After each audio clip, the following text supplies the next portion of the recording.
que quelqu'un pourrait le lire à haute voix. Actes chapitre 3, verset 1 jusqu'au verset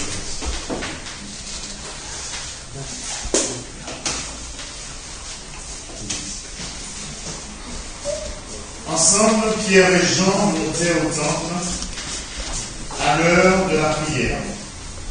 C'était la 9e heure. Or, on apportait un homme boiteux de naissance qui était placé tous les jours à la porte du temple appelé la Belle, pour demander l'aumône à ceux qui entraient dans le temple. Voyant Pierre et Jean qui allaient y entrer, il leur demandait l'aumône.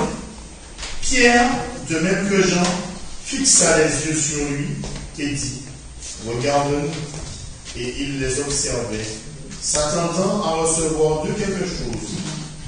Mais Pierre lui dit « Je ne possède ni argent ni or, mais ce que j'ai, je te le donne. Au nom de Jésus-Christ de Nazareth, lève-toi et marche. » Le saisissant par la main droite, il le fit lever. À l'instant, ses pieds et ses chevilles devinrent fermes, et debout, il fut debout et se mit à marcher. Il entra avec eux dans le temple en marchant, sautant et louant Dieu. Tout le peuple le vit marcher et louer Dieu. On le reconnaissait. C'était celui qui était assis à la belle porte du temple pour demander l'aumône. Et les gens furent remplis de stupeur et d'étonnement au sujet de ce qui était arrivé. Comme ils ne quittaient pas Pierre et Jean, tout le peuple stupéfait accourut vers eux, au portique appelé le Salomon. Merci. On va prendre deux moments forts du texte pour commencer. Le premier, c'est l'heure de la prière. C'était la 9e heure, en traduction française, et aujourd'hui, c'était 3 heures de l'après-midi. Est-ce que ça vous dit quelque chose cette heure? Oui, le voile des chefs. C'est l'heure où le Christ meurt sur la croix. Luc, qui a écrit des actes, précise cet événement-là et précise cette heure-là parce que c'est très important. Parce que c'est à cette heure-là que cet homme-là va faire une rencontre avec Pierre et Jean et qu'il va se passer quelque chose. Le deuxième moment fort de ce texte, et Steve l'a très bien lu, c'est la parole que va porter Pierre et Jean à cet homme. Au nom de Jésus de Nazareth, lève-toi et marche. Alors je vous laisse imaginer, on sort de l'église, on rencontre quelqu'un dehors, un boiteux, et on lui dit au nom de Jésus, lève-toi et marche. Et la personne se lève, marche et bondit. Bon, on va sûrement pas rencontrer quelqu'un dehors comme ça, maintenant ça a changé, mais il me semble qu'il est de notre devoir de pouvoir dire au nom de Jésus aux gens qu'on retrouve dehors, qu'on croise dehors, à la sortie de ce camp ou à la sortie de chez nous, au nom de Jésus, ben écoute, ressuscite.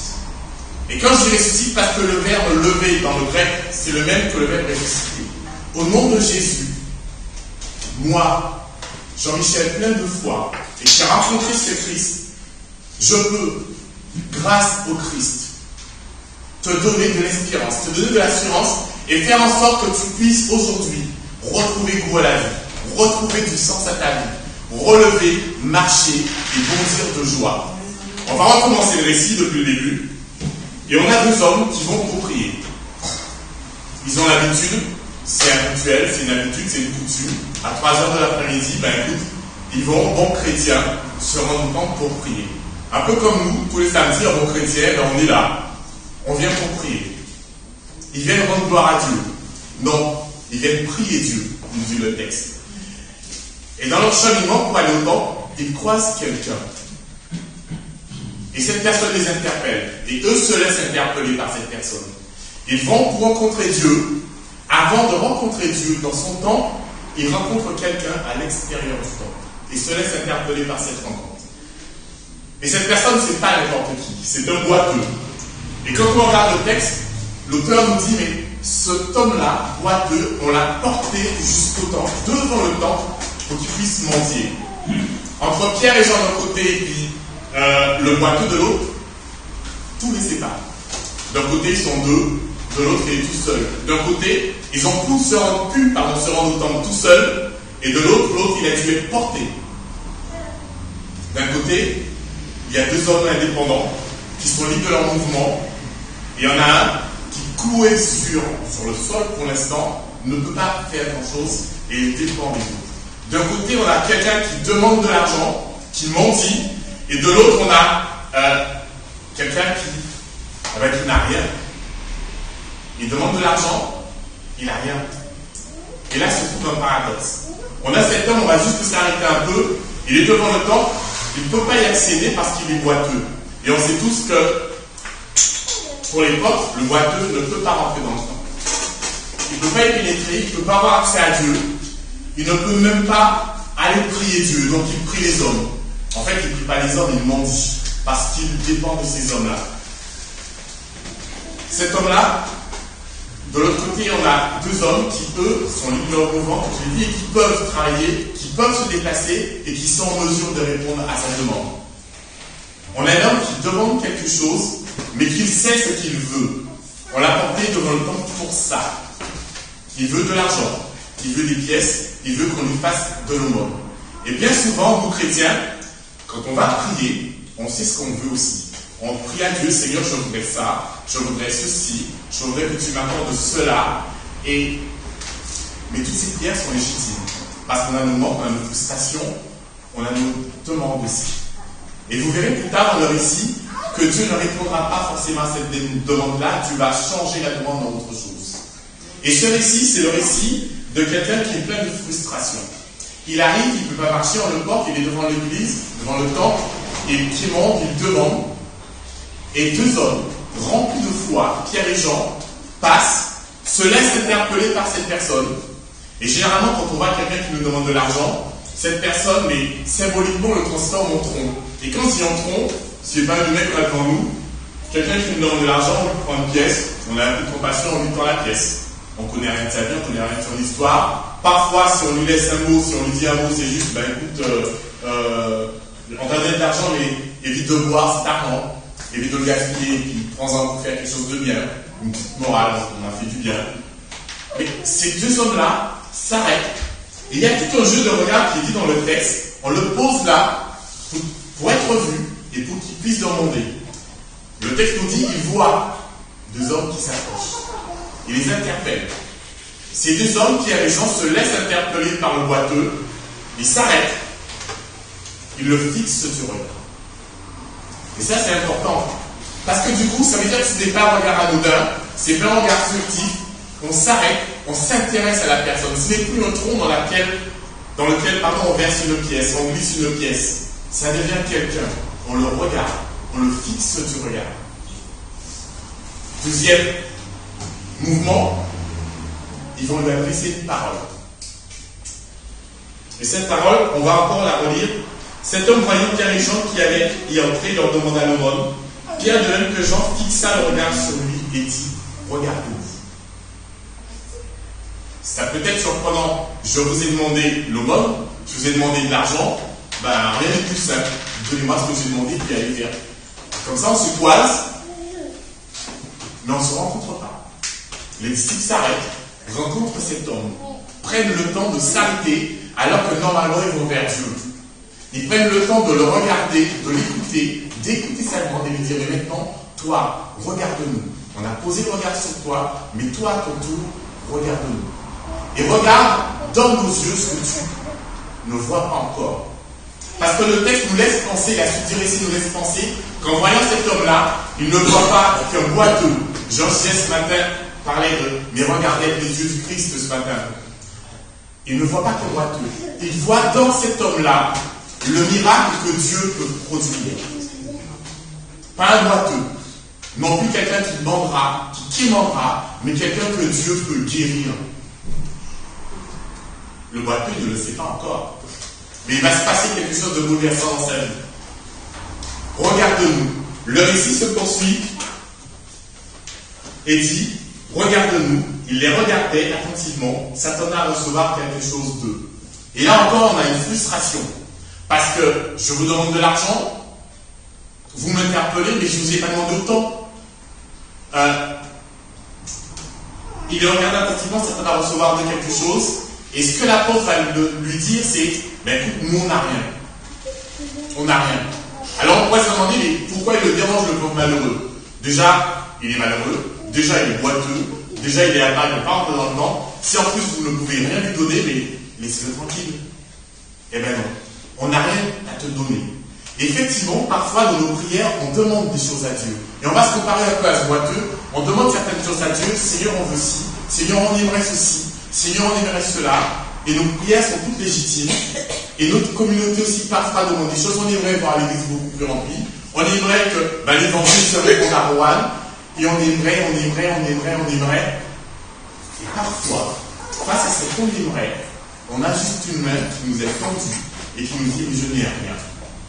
Il y a une frustration. L'homme demande quelque chose et les disciples vont lui donner quelque chose qu'il n'attend pas. Est-ce que dans nos vies, dans nos prières, dans nos demandes, dans nos questionnements, on est prêt à recevoir ce qu'on n'attend pas? Mais en fait, ce que Dieu voudrait pour nous et qui est au-delà de nos espérances, parce que c'est ce qui va se passer pour cet homme-là. Est-ce qu'on est prêt à entendre ce que Dieu voudrait nous donner alors que nous ne nous attendons pas du tout à ce qu'il avait prévu pour nous dans nos vies ou dans notre communauté? Les films aujourd'hui, c'est aussi nous. C'est aussi nous. On prie, on demande des choses à Dieu. Et Dieu entend nos prières comme Pierre et Jean ont entendu cette demande de cet homme.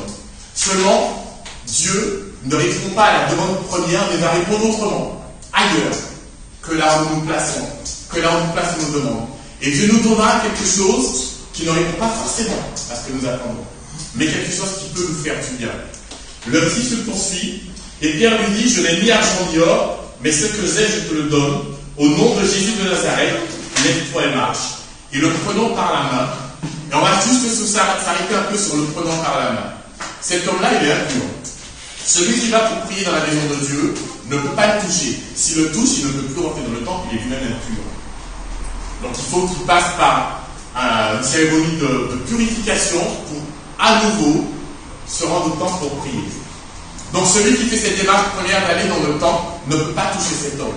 Or, ces disciples-là vont s'arrêter, vont le fixer du regard, vont lui adresser une parole, et en plus ils vont lui tendre la main. Je pense que cet homme-là, c'est la première fois dans sa vie, dans ce lieu-là, que quelqu'un qui se rend compte lui tend la main. Parce que cet homme-là devient, pour la loi de l'époque, impur. On lui tend la main.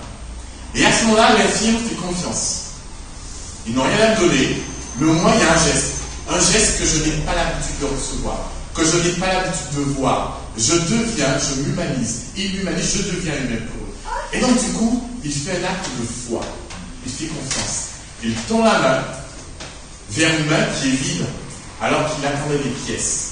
Et de cette main-là, par l'intermédiaire de ce nom qui a été évoqué par les disciples, va se produire un miracle.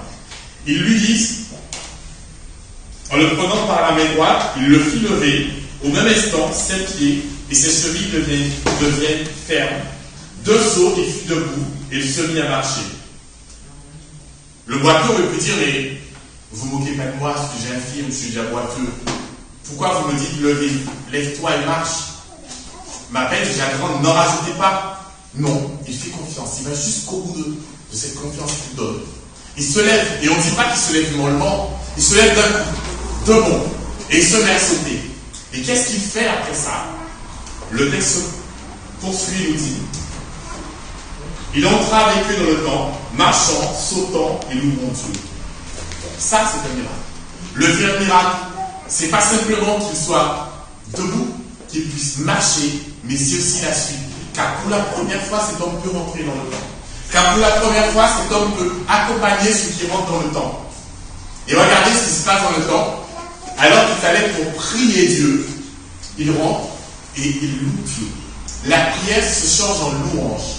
La demande se change en louange. On a parlé au début de l'heure à laquelle se passe ce miracle-là.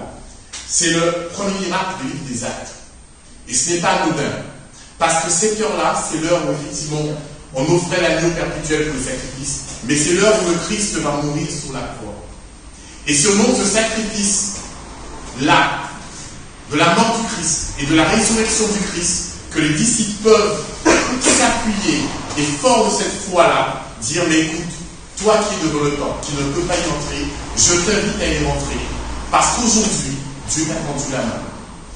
Chaque jour ou chaque samedi, quand on vient ici, Dieu aussi nous tend la main, comme il nous l'a déjà tendu, et nous dit, mais tu sais, malgré, tu es aussi infirme, tu as tes ratés, tu as des difficultés, tu as tes souffrances, peut-être physiques, peut-être mentales, peut-être spirituelles, tu as aussi, chacun nous avons nos infirmités. Mais face à nos infirmités, face à nos souffrances, nos ratés, nos difficultés, Dieu aussi nous a tendu la main et Dieu encore nous tend la main. Comme il l'a fait par l'intermédiaire de Pierre et de Jean. Et il nous dit chaque samedi que nous venons ici, je te tends la main, fixe-moi du regard. Et avec moi, si tu prends la main que je te tends, tu pourras te relever. Tu pourras aujourd'hui, et rappelez-vous que le verbe lever en grec, c'est le même que ressusciter, tu pourras aujourd'hui ressusciter en moi, avoir la vie éternelle. Et tu pourras dès lors rentrer dans le temple pour me louer. Et pas seulement poser une demande, parce que la demande est intéressante, la demande est importante, elle permet de faire rien. Mais Dieu répond au-delà de ce que nous avons demandé. Dieu répond souvent, c'est-à-dire parfois